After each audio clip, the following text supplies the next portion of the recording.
everyone and welcome to my channel. Today I'm going to be sharing some DIY room and home decor pieces with you, and hopefully they'll help you get inspired for the upcoming autumn season. And if you're not quite ready for autumn, don't worry, I think these DIYs will have you covered. I was super motivated the other day. I had on my cozy jumper, I had some candles lit, I had the pumpkins out, I ran myself a bubble bath, and then after my bubble bath, in the bath water, I found a fossilized spider corpse. So after that point, I was a little bit frustrated. I wanted autumn to go away and I really wanted summer to come back and the spiders to leave. So if you're feeling a little bit like that, hopefully these DIYs will pick up your mood and get you ready for autumn, because they make me feel a lot better too. So without further ado, let's jump into this video.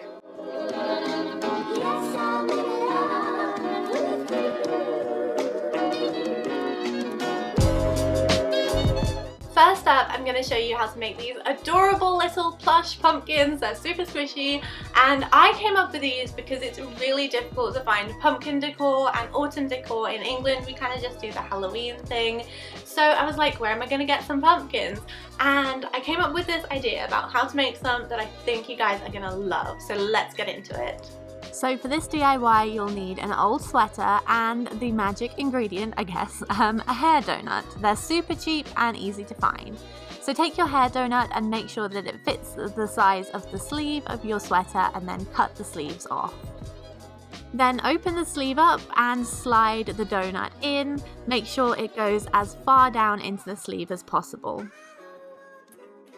Then take your excess fabric and poke it through the hole and keep wrapping it a few times until your donut is nice and covered and it looks good on both sides. Then you want to take some string of your choice. I'm just using this parcel string, but you can use embroidery thread or whatever, and then just start wrapping this through the donut and then tie it really tight in a double knot. Cut the excess and then move the knot into the middle of the donut. Tie it as tight as possible. I did go over these ones a couple of times afterwards to make sure that they were tighter, to make those segments really stand out. And this is what it looks like when it's finished. As you can see, there's a big hole in the middle, but to counteract that, you can just put a twig from the garden inside. You could glue this or just stand it upright. And that's it. Super adorable, cute little pumpkins, and they don't take very long to make at all.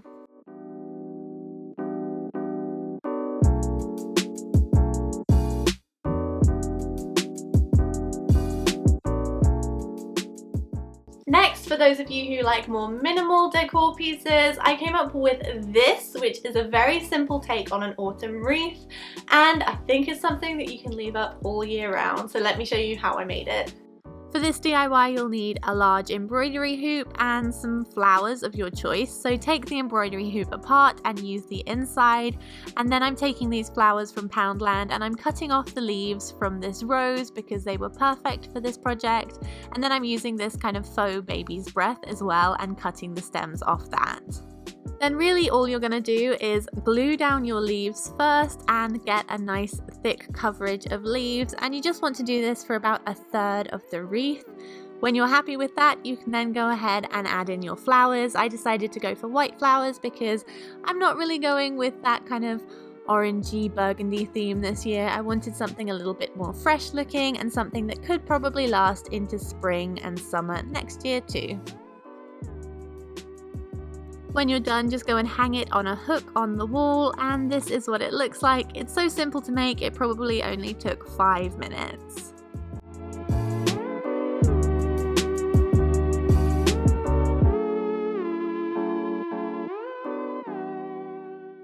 And what is autumn without scripty fonts? Am I right? This is actually very simple to make, and I have some tips in the upcoming segment about how you can get your hand lettering looking like this without actually being good at hand lettering. So let's get into that. So for this you'll need a piece of wood, and this is a really gross old piece of wood floorboard that I had lying around, but you can use any kind of wood. But go ahead and sand it and then paint it quite roughly. It's not meant to be perfect. This is going to be quite rustic looking. Don't forget to paint the edges as well, and then when it's dried you can go ahead and sand this. I'm using an electric sander, but you can just use sandpaper, whichever. Next, you'll want to make your phrase. Mine says Hello Autumn, and if you are going to use a pen and pencil to do this and just sketch it, if you want to get that scripty font look, make sure the downstrokes are thicker than the upstrokes. And if you can't sketch it, don't worry, print something out on your computer and then just make sure it fits on the board. Lay them out where you want them to go, and then we're going to transfer this onto the board. Flip your pieces of paper over and using a pencil, colour the entire back of the piece of paper. Then to transfer your image, go really hard with your pencil on top of the lines of the letters. Be firm so that it transfers to the other side, and like I said, you can print something out from the computer if you're not great at hand lettering, and then use the same process and it should transfer to your wood. Next up, using paint or a paint pen, go ahead and colour this in. Now, I started using a paint pen, but it did run out, so I ended up going back in with paint, and I think it was a lot nicer with paint anyway. Gave it that really rustic looking feel. When doing this, just take your time and it's going to look great. Don't worry about it if the edges aren't looking too neat, because you can go in with a Sharpie afterwards to tidy them up. And then when you're done, you should have something that looks a little bit like this that you can go ahead and hang up on your wall or put on a shelf.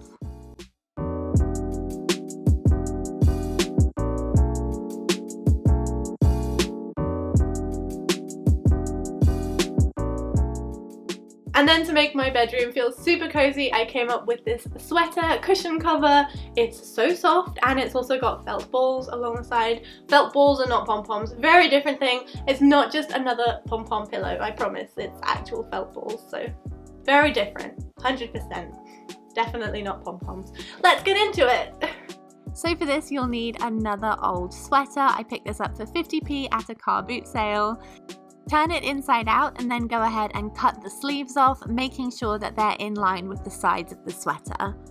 Then, using a needle and thread, sew down the edges where the sleeves used to be and make sure that they're nice and tight. You just need to do a straight running stitch for this, nothing fancy, and it doesn't take very long at all.